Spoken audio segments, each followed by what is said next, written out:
If you guys are here, can you guys go ahead and say hey in the chat?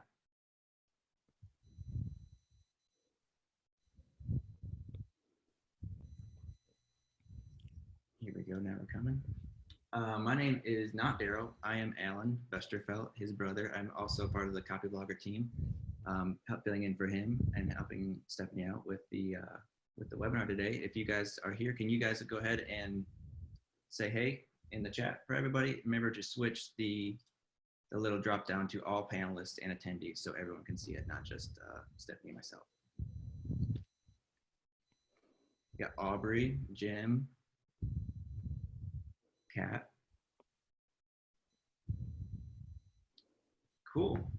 It's great for you guys to be here today, to day 4 of the Content Writing Masterclass. So I'll just remind everyone today that after the session is over, we'll do questions. If we don't get to your question, we have tomorrow's all Q&A. So just store your questions, write them down. We'll get to those at the end of the week on day 5. I guess unless there's anything that you need, Stephanie, I'll kick it to you and you can go ahead and get started. Perfect. Thank you, Alan. Yeah, Daryl had another commitment, so Alan is helping out, and I'm very happy that he's here. Hi, everyone who is coming in. As usual, I'm just going to share my screen as we're getting started, as we're getting settled. I hope everyone is having a good day. I have to apologize in advance if I'm a little more jittery than I usually am. I love tea. I'm a big tea drinker, but I have a caffeine limit of when I have to switch from caffeinated tea to non-caffeinated tea. And this morning, I reached my normal limit, and I was still really craving Earl Grey tea. If I have tea drinkers in the audience, sometimes you're getting a craving for Earl Grey and it can't go away. So I thought, oh, what harm could it do to have that? Why should I deny myself the taste of Earl Grey if I really wanted Earl Grey? And then I was reminded why, because I got super jittery and all just kind of like hyped up. So I'm aware of that. I'm going to try to balance it out. If I need to take a water break, you could take a water break. You could always take a water break. You don't have to wait for mine. So we're getting into day 4. And just a reminder, tomorrow, like Alan said, tomorrow is our full day of questions. Ask me anything about content writing, about editing, anything that you have left over. Write them down, save them if we don't get to them today. And feel free to give specific details because then I can give a more specific answer. So just I wanted to remind you to keep that in mind, but we should have plenty of time for questions today as well. We are on day 4, which is our bookend to yesterday's editing lesson. It's how to fix 10 cases of dull writing. And that was it. I thought I was going to talk about something. I guess it's coming up. So, all right. So going off of yesterday's editing lesson, this is just a little recap, a little repeating of what we talked about yesterday to really lead into the purpose of today's lesson. So when you think your writing is complete, the most important thing you can do is pretend you are a reader who didn't write that information and question your choices down to the sentence, down to the word. Because what you're doing here is you're training yourself to have a critical eye. And I know my default answer to so many questions is, well, you get better through practice. But this is actually how you practice. You have to consciously rewire how you look at things, how your mind looks at your writing. And you have to really get in the habit of, instead of saying, oh, my writing is complete, I think it's good, I think it's done, to have that critical eye. That critical eye doesn't just pop up out of nowhere. You have to train yourself to think like that. And that is the bookend to yesterday's lesson, because what I'm going to be going over today is going to help you look for those things, because obviously the question is, how do I train myself to have a critical eye? And there are certain things that you can look for and certain things you can put into your writing practice so that you don't forget to look at your writing from a different perspective before you publish. So just a quick breakdown of this is, for each sentence you write, ask yourself, is this what I want to say? So that's the context for everything I'm going to be going over and all the specific examples. I have 10 examples plus a bonus, which is coming up because I originally planned this lesson with 10 and I thought of something else. So I added it in as a bonus. And then this came up yesterday during the call, and it wasn't a slide that I originally had, but it was such a good question that before we sent out the replay and we sent the slides, Alan sent the slides, thank you, Alan. I added this because it was a point that I didn't cover that I thought was so great, and another thing that I think is so cool about the live teaching, because as much as I have everything planned, I can adapt certain things based on what comes up each day.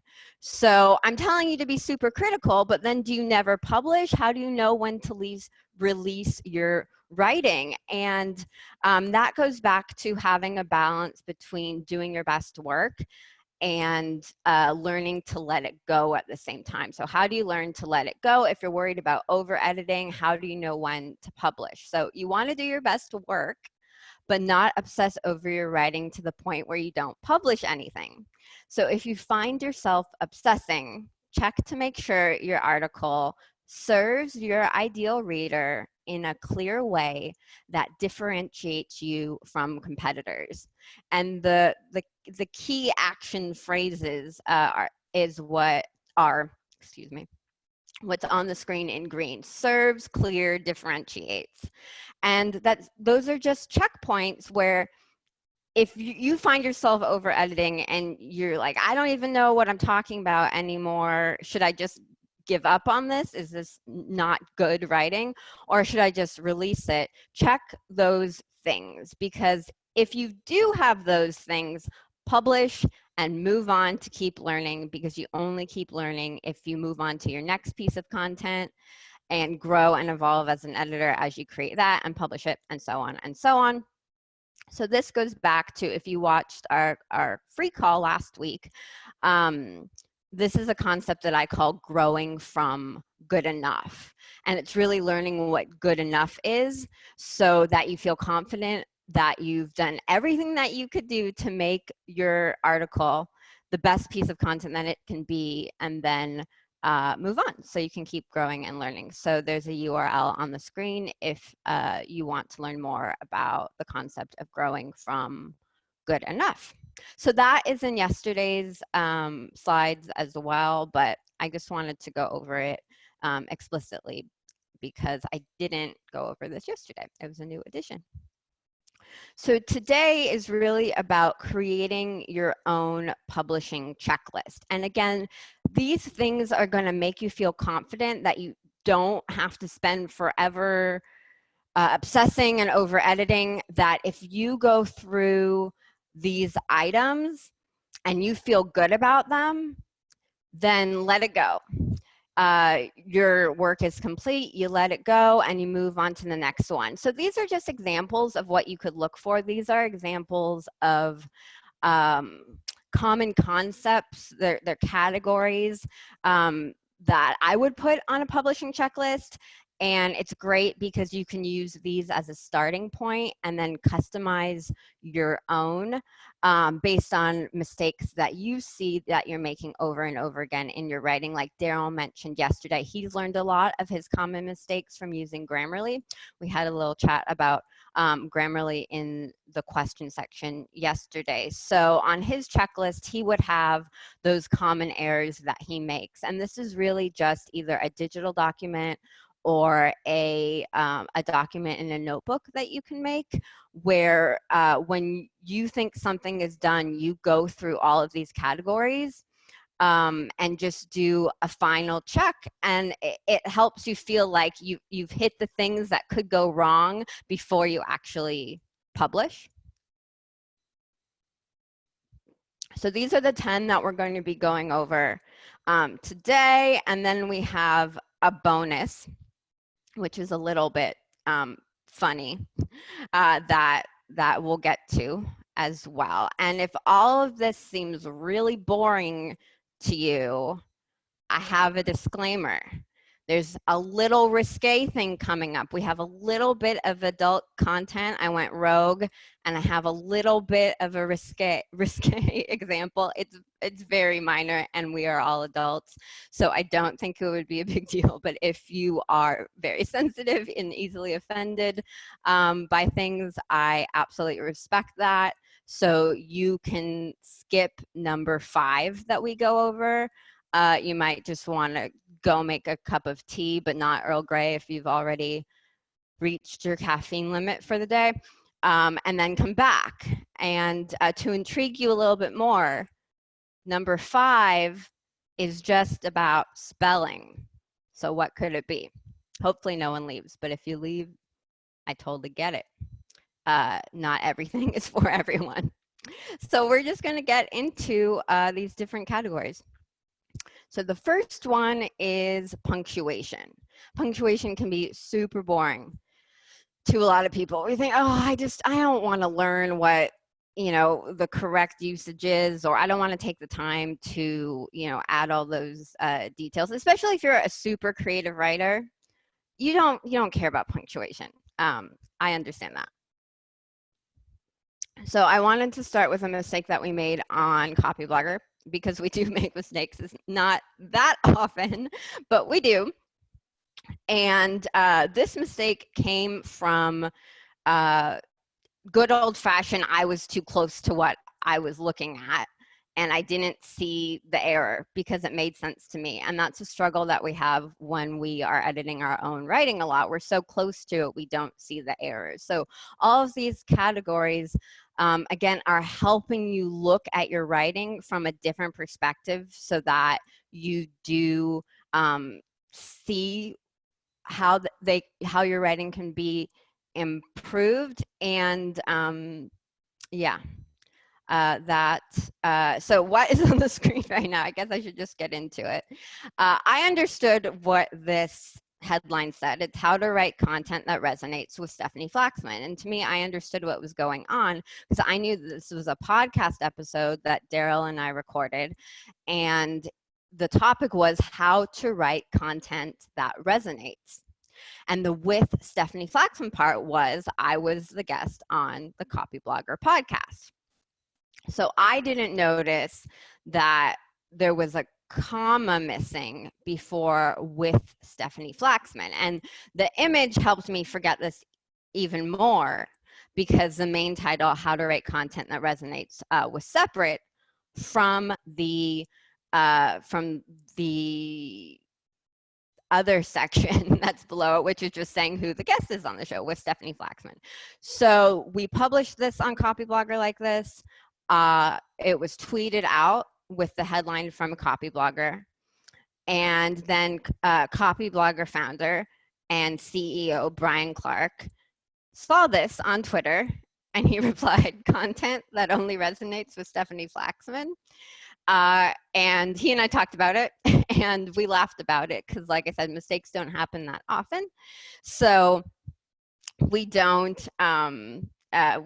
get mad at each other, and especially this was in the past couple of weeks. We're especially being kind to each other.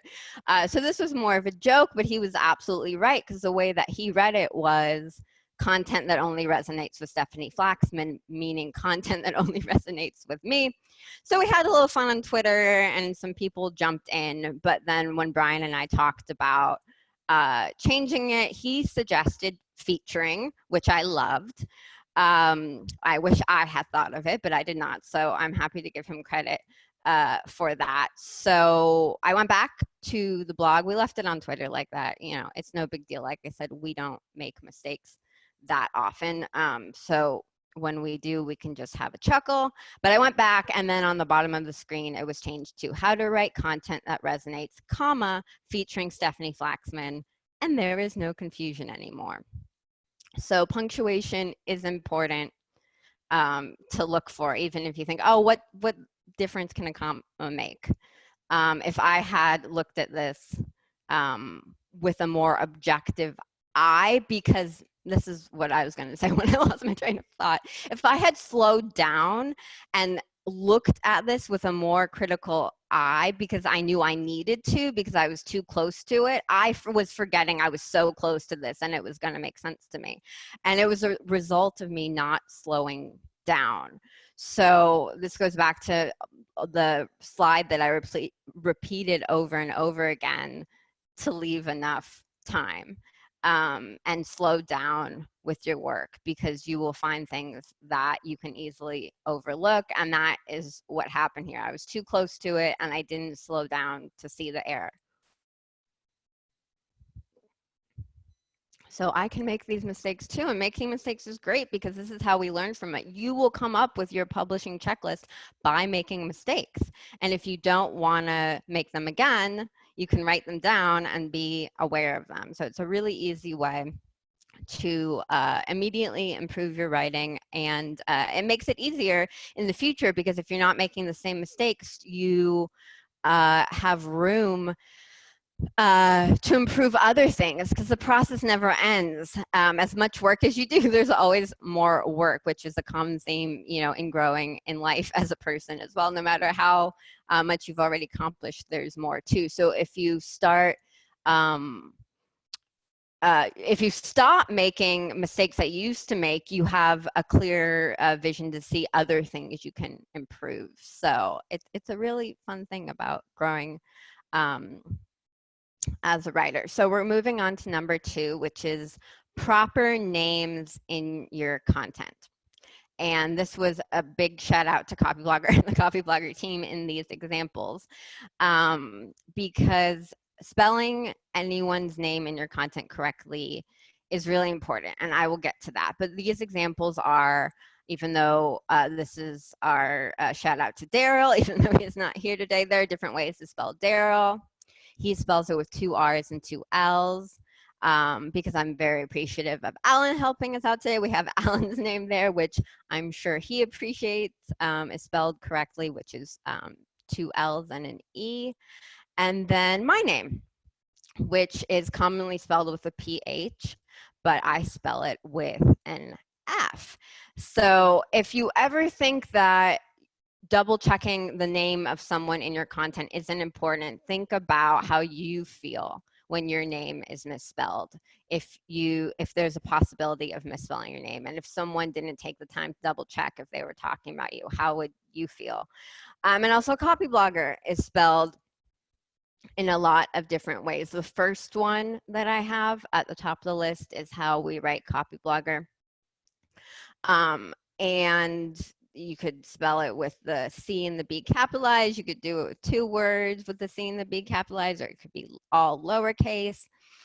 And how names would even appear in your content could be guests that you interview, sources that you reference, or influencers you'd like to view your content. So if someone's trying to get my attention with their content, and they send me a link to something, and either my name or Copyblogger is spelled in the incorrect way, I'm immediately not going to pay attention to that content. It shows me that they didn't take the time to get it right. They might be a great person. They might be a great writer. But if someone's trying to get my attention when I have lots of other things to do, just like you have lots of other things to do, and you can immediately spot that they've made an error, you're just not going to waste your time on it. You have so much other stuff to do. So, and that has happened to me where, you know, someone wants to show me something and then I see that they've either written Copyblogger inconsistently, or like because they've used multiple of these ways of using Copyblogger, or they spelled my name incorrectly. And I just don't want to read it any further. So people make split-second decisions. And if names are spelled wrong, you could lose credibility. So here you don't want to lose credibility. You want to optimize your engagement. I'm going to mute for a second because I need to cough. And I realized I should not have coughed into my hand, but I'm all alone. No one is coming in contact with me, so it's going to be fine. And I'll wash my hands after the call. So that's proper names. And the third category is active voice. And you saw one of these, or two of these actually recently, because it's another correction that we made in our content here on Copyblogger.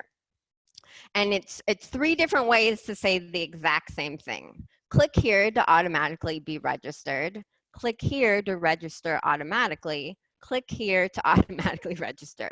You're saying the same things. The one that I highlighted is the one that I would prefer, because it is the most active voice. And the reason why I would choose it over the bottom sentence, which is very similar, is that I like front loading with the action. So click here to register is what you are asking someone to do. And then you get the detail of automatically. It's very similar to the third one, but I would rather just make it action-packed and front load that sentence with what is actually happening and add the adjective, the detail later. Or maybe that's an adverb. I think automatically is an adverb there. So minor differences, but just ways to engage the reader more and to not have it be wordy, because again, we make these split-second decisions of whether we want to keep reading or move on to something else. So I wouldn't want to lose someone's attention here because we did the passive voice of click here to automatically be registered. It's just a little wordy and you just never know what can turn someone off. So number 4 is fact checking, which can lead to customer service headaches. So say you're hosting an event and you wrote the date was Thursday, March 25th, 2020. And you moved on and you sent it out to your email list of 1,000 people. No big deal. Well, it is a big deal because today is Thursday, March 26th. So what did you actually mean? Is it Thursday, March 26th or Wednesday, March 25th? People are going to start emailing into you and asking what you actually meant. And all of that could have been avoided if you fact-checked something that seemed really minor that you took for granted because you just thought, oh, I'm writing the date out. But checking the day for day and date discrepancies is if you do events very often, it's really important. And it's even more important if you don't do events as often because you're not in the habit as much of checking for these details. So I'm going to revise what I just said a little bit. People who are used to sending out event things would be more used to checking to make sure they have the day and the date correct. So if you don't do events often, don't overlook this if you happen to write a date in your article or your announcement to your email list, wherever you're putting the date. Okay, here's a risque one. I got to it quickly, so you might want to leave. I think there are a lot of different ways you can have spelling mistakes. A lot of them become typos, or spelling mistakes are made because of typos. But I think the most dangerous ones are when we write a different word that we planned on writing, especially because if you have a spell checker, which most word processors do, it's not going to be highlighted in red underneath because it's an actual word. So these are actual word typos, and I wrote one the other day when I was talking about the replay of last week's video. Instead of replay, I wrote reply. I caught it when I was proofreading from the end to the beginning. I did not catch that mistake until I proofread the email that we were sending out from the end of it to the beginning. So that's another example from one of our previous lessons of things you can find when you take the time to take that step in the process that you've overlooked. Otherwise, you've overlooked it when you were just proofreading from the beginning to the end. So yeah, so you want to slow down to find those actual word typos that a spell checker isn't going to catch for you, and that could disrupt your reader's experience with your content. And the second example comes from when one of my first editing jobs is that I edited press releases, and the word public relations was all over everything that I was editing on a daily basis. I would do like 8 to 12 in a day. And this error was so common that it was a joke around our office. So pubic relations is different from public relations. And that's another, this is our risque example of how an actual word typo could change the meaning and really just disrupt your reader. And of course, you know, with any of these things, people can just move along, but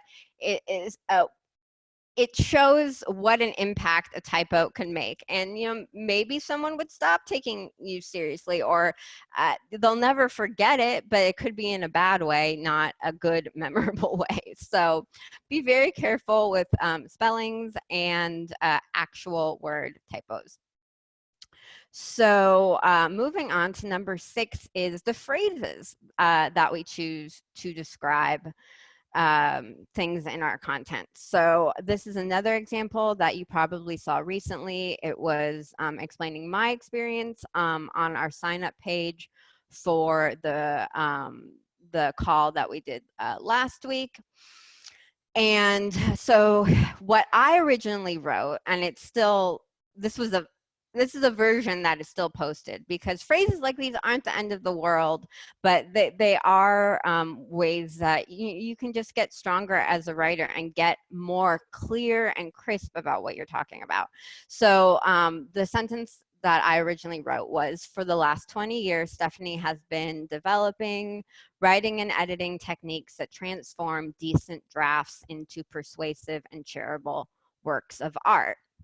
And I chose the phrase works of art because I'm an artist, and I bring art and I bring an artistic perspective to content. So to me, that made a lot of sense.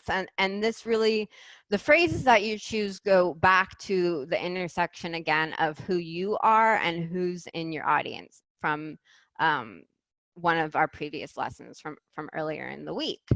So Daryl was reviewing my writing, and he had a different perspective. So he got to see what I was really talking about. The term works of art is just something that makes sense to me.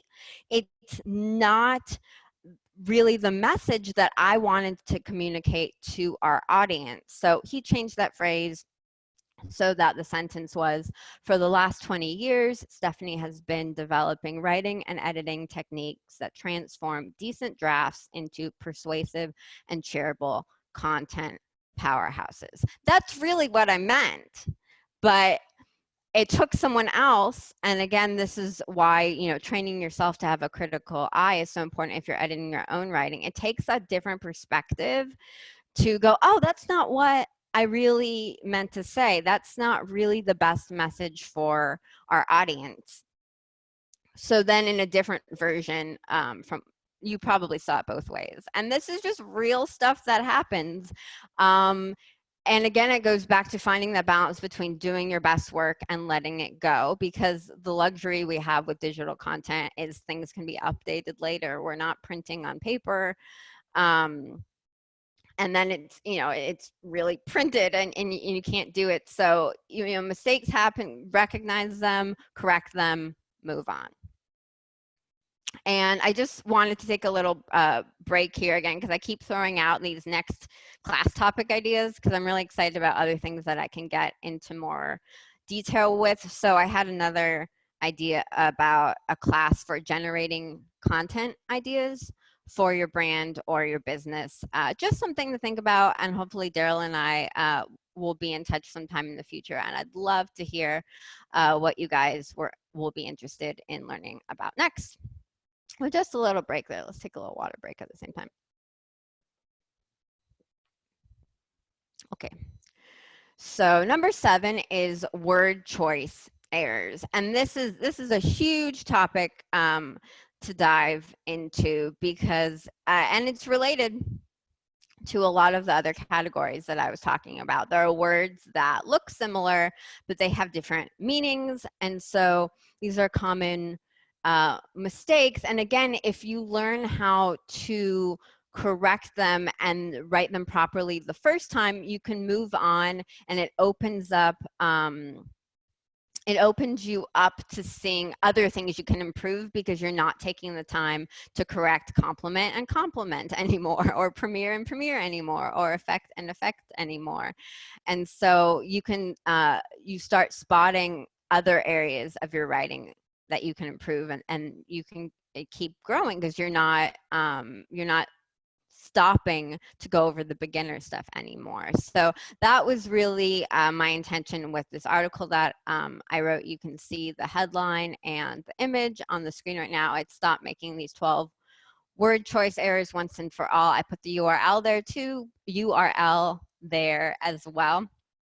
This is just a resource that you can go to if and when you're interested in learning more about 12 common word choice errors. And that the quote on that image there with the coffee and the paper and the pencil sort of just sums up what I was saying. When you write the correct words the first time, you'll spend less time editing later, which isn't actually entirely true. Just between us, again, what I really meant there was you'll spend less time editing more beginner mistakes, and you can spend your editing time on really advancing your writing. So again, when you're close to things, you know what they mean, but your audience might not, or sometimes you won't 3 years later, because I wrote that almost 3 years ago. All right, so number 8, the category is confusion. And this is another instance of my own writing that did not make sense to me later. I was recently editing and updating a post for Copyblogger that I wrote 6 years ago in 2014. And I got to this part of the article, bonus points if you recognize it from on Copyblogger, because it published on Copyblogger recently, again, with an updated version, a current version. And this first bullet point on the side of the screen with the red X, when I was going over it and I saw make your intentions explicit, I wrote this and I had no idea what I was talking about. I was like, that doesn't make sense. And especially with, even in the context, even if you had the context of the rest of the article, I was like, what did I mean by that? And I wrote that. And 6 years ago, it made sense to me. And I was close to it, and I didn't catch that that was a very vague phrase, because again, with the editing process, you're trying to take vague and generic and turn it into specifics. So I kind of had fun with it, because I just love I love seeing when I make these mistakes, because I like learning from it, and I like growing from it. So what I was really saying was direct readers to your best content. Those phrases sound so different. The first one is confusing. It's not really a direction at all. It's a very vague direction. I'm supposed to be telling you how to fix something, and I gave a very vague direction, but it's only vague because I knew in my mind what I was trying to say. I just didn't communicate it. We lose a lot in translation when we write, again, because it makes sense to us, but not someone else. So what I was really talking about was direct readers to your best content, which is a lot more specific. It's an actual direction, and with the context of the rest of the article, it makes a lot more sense. Meaning, you know, show your readers where they can find your best content, you know, with links to it. And it makes sense in the context of the article, a lot more than make your intentions explicit. So, again, when you're asking yourself, is this really what I want to say? You can eliminate a lot of confusion in your content, or not, and then wait 6 years and be very embarrassed that this was published on Copyblogger for 6 years with such a, again, it's not an actual mistake, but it's something that is ineffective and confusing, and it could have lost a reader in that moment. I could have taken them out of the reality that I created for them in the article and have them go like, I don't understand that. I'm going to go watch YouTube right now. This article is not holding my attention. So be careful about that. Number 9, our category number 9 is details. And this is, again, going back to when you can take something generic that you wrote in a draft during the writing process and turn it into something specific during the editing process. And this article was on Copyblogger recently as well. And so the URL, if you want to see the full article, that's where I grabbed it from. But the text on the screen explains the whole lesson. So it's a Saturday Night Live sketch, and it's aimed for women who relax on the couch in leggings instead of work out in leggings. And I found it funny. I was their target audience for that because that's something that I prefer to do in leggings. So I found the sketch very funny. I understand if you're not their target audience, you're not going to find it funny. But there was a really great detail in here, and that's why I used it in this article. The sketch mentions the reality show Vanderpump Rules, and that specific detail makes the copy, the content really that was written, so much more effective. It connects so much more than the target audience than if they just wrote something like trashy TV.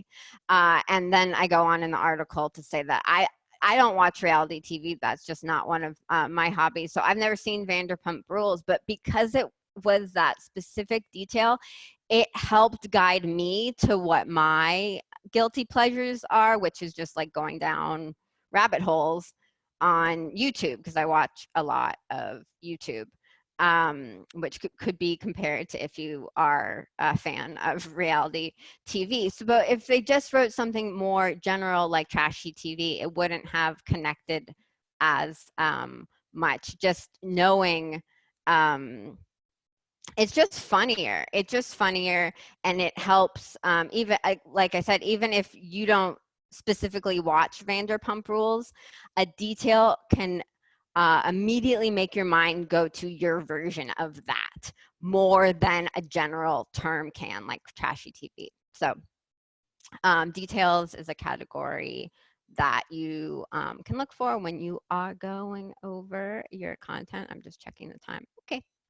And we're at number 10, which is excess and repetition. So this is similar to what you would be doing in step number 3 from yesterday in the big editing 3, the BE3. The third step helps reel you back in if you've gone too far with customizing your message. And sometimes that comes out with repeating yourself a lot and going off on tangents and writing extra text. So what is on the screen right now actually explains this, and it shows how I could have made a mistake.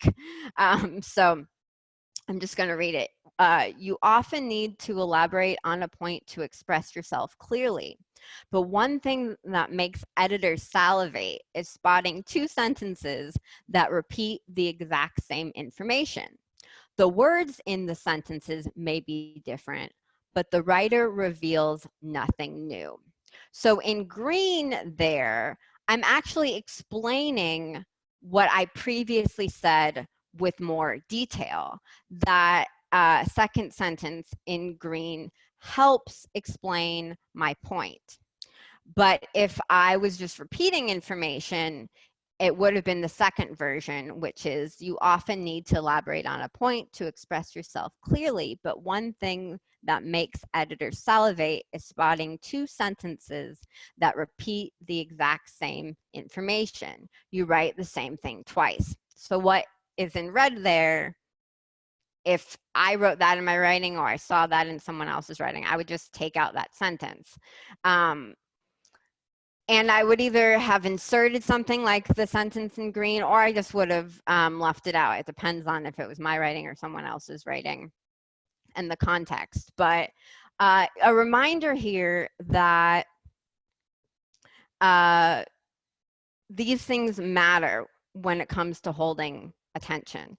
And it seems minor, but that extra sentence, if you write the same thing twice after you just said that, it weakens your writing.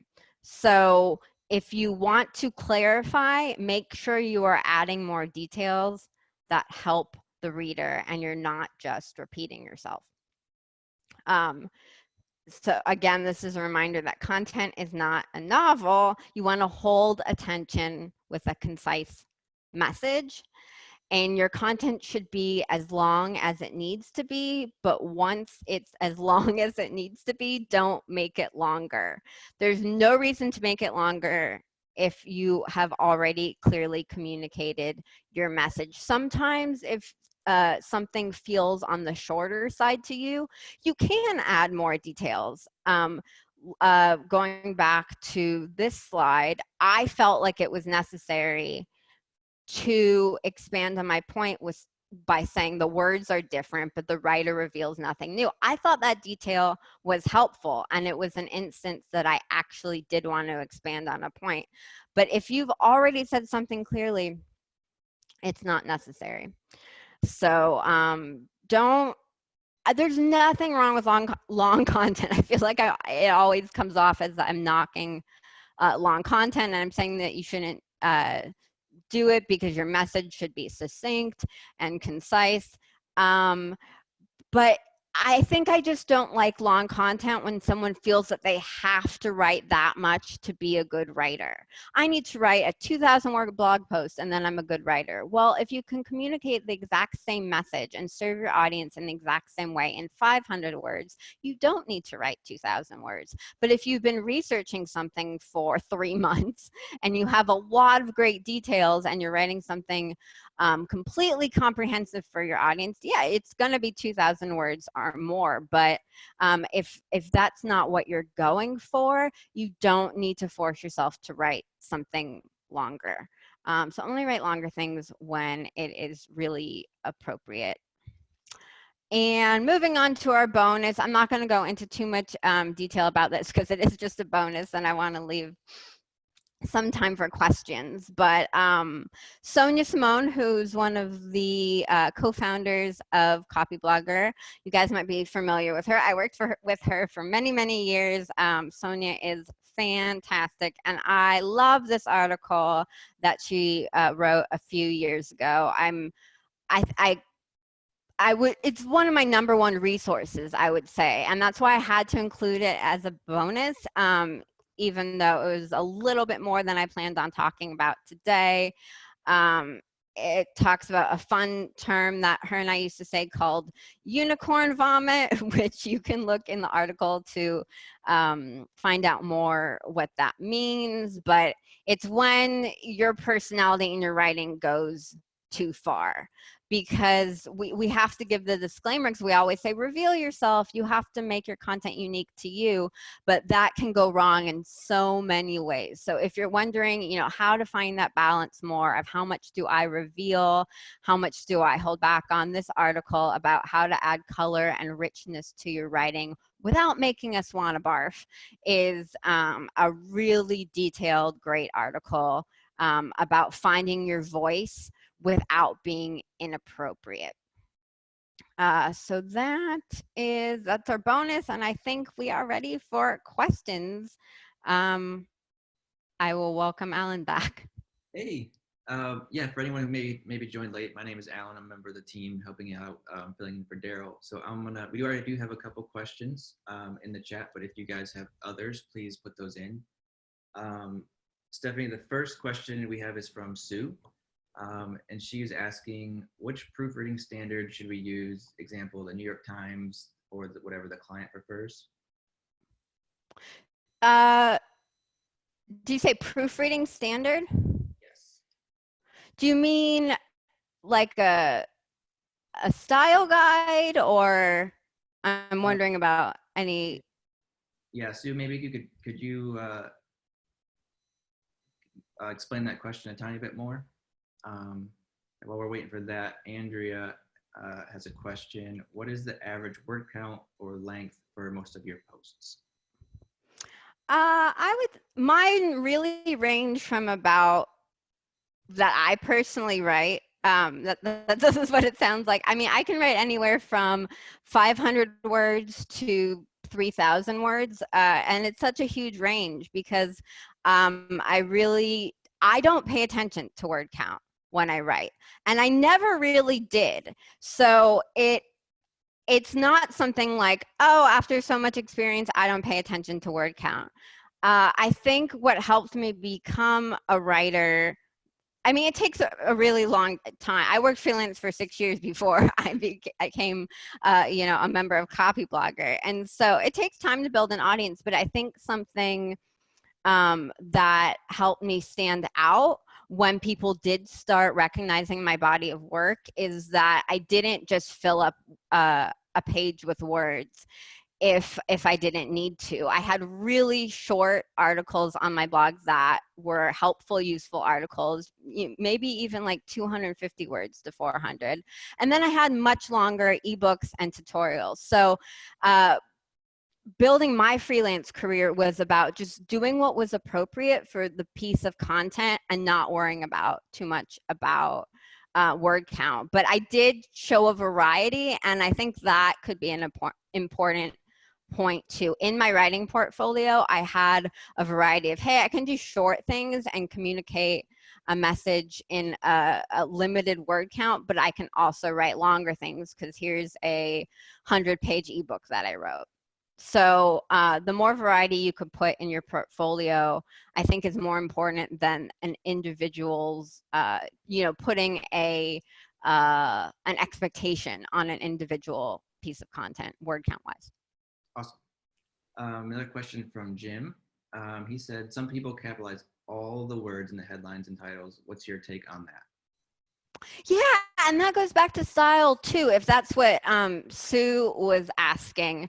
Because there are a lot of different style guides. I'm not positive this is what Sue was asking, but there's AP style, there's Chicago style, there's you know, a lot of different style guides that people could follow. And what it really matters, it comes down to being consistent.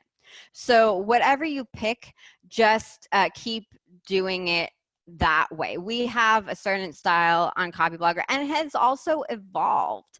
But you want to do that intentionally. You don't want it to be different because you've made a mistake. You know, your style can evolve, but be aware of it and not just like, oh, that was capitalized and it shouldn't have been, even though those mistakes happen. So the capitalizing every single word, even if it's a preposition, you know, some people are capitalizing to now, just to, or for, just smaller prepositions. I've seen that as a trend, and I think a lot of this does come back to, what's acceptable or what are trends on the web. That is a little new for me because Copyblogger Style Guide and even Copyblogger Style Guide was similar to what I personally followed before Copyblogger, which was more AP style. And I brought more AP style to Copyblogger just because that was my background. So I usually lowercase prepositions, but yeah, it really depends on what you feel comfortable with, but just make it consistent. If you're capitalizing every word in your headline and that's your style, just do it for everything that you publish. None of it matters that much. I love talking about this stuff. As you can see, I can ramble, but it doesn't make that much of a difference. And we did hear back from Sue. She said, yes, I meant AP style. Thanks. She said, clients are stuck in it. Yeah, I mean, if you have clients that need a certain style, you got to follow their style. I'm glad I got what you were talking about, and it seems like we answered your question. But all of the different styles and everything, because I mean, we loosely follow AP style on Copyblogger. It's not going to be, and again, our style has evolved and it keeps evolving. Really what matters is consistency and just making sure there aren't typos in your headlines or punctuation errors. All of that stuff for comprehension at the end of the day, I think is more important, or the most important. We have one more question. The question is, could you explain again what's wrong with make your intentions explicit? Doesn't that simply mean say what you're aiming at or something like that? She doesn't quite understand the what you replaced it with. Yeah. Okay. I'm glad it made sense to you because it does make sense. It's not an actual error, but in the context of the advice I was giving in the article, it didn't really help the reader. It makes sense, but it isn't the exact message that I was trying to communicate. And the lesson is really spotting those errors in your own writing. So I can go back to that slide. This is a really good question because it's those things that you take for granted that you think are clear and you think the reader will know exactly what you're talking about. But there's actually a more detailed message that would make what you're talking about clear and it would make your advice more helpful. So make your intentions explicit is exactly what you said. The meaning of it is exactly what you said, and I'm glad you understood that. But what I was really talking about was directing your readers to your best content. So the correct version isn't so much more correct than the mistake, but it helps the reader more, and it serves the audience more, and it makes my advice more useful than if I gave the general advice of make your intentions explicit. And it was just too much to put on the screen, the whole context, but again, I'm just reiterating the lesson here. There's sometimes things that you write that make perfect sense to you, but in terms of helping the reader and when you are checking to make sure you have served the reader in the best way that you can, there are sometimes ways that you can optimize certain sentences to eliminate confusion. Awesome. I'm not seeing any other questions in the chat, so I think we can maybe end a few minutes early. But if I missed your question, I do apologize, but tomorrow's session will just be all for questions. So you can write those down and bring those tomorrow. We will post this video on the website. You can get there through Copyblogger/dashboard, and that information is in the email that we'll be sending out in just a little bit. So I hope everyone had a great session, and we'll see you tomorrow. Thank you, everyone. See you tomorrow.